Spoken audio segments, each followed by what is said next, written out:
எசேக்கியேல் 38வது அதிகாரம் 7வது வசனம்.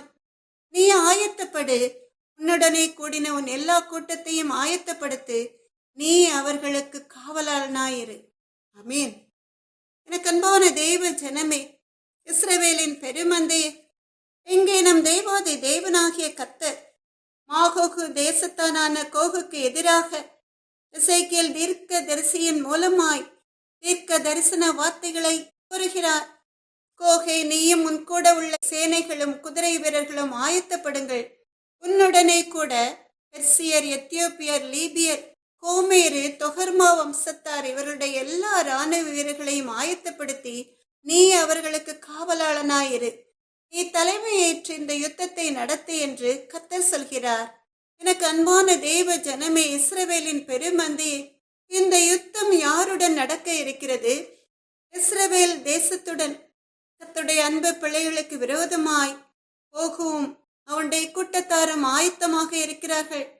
எனக்கு அன்பான தேவ ஜனமே, இஸ்ரவேலின் பெருமந்தி, இப்ப நீங்க நினைக்கலாம், இஸ்ரவேல் தேசத்துடன் யுத்தம் பண்ணவா கர்த்தர் கோகை ஆயத்தம் பண்ண சொல்கிறார் என்று? இஸ்ரவேல் தேசம் கர்த்தருக்கு பிரியமான தேசம் அல்லவா என்று? எனக்கு அன்பான தேவ ஜனமே, இஸ்ரவேலின் பெருமந்தை, கர்த்தர் எதை செய்தாலும் அவை எல்லாவற்றையும் நன்மையாய் முடியும்படிதான் செய்வார். அவர் ஒரு நாளும் அவர் நேசிக்கிற பிள்ளைகளுக்கு தீங்கு செய்ய மாட்டார். எனக்கு அன்பான தேவ ஜனமே, அதை போலதான் உங்களுடைய வாழ்க்கையிலும் கூட நம் தேவாதி தேவனாகிய கர்த்தர் ஒரு யுத்தத்தை அனுமதிக்கிறார் என்றால் அந்த யுத்தத்திலே ஜெயம் உங்களுக்கு மாத்திரம்தான்.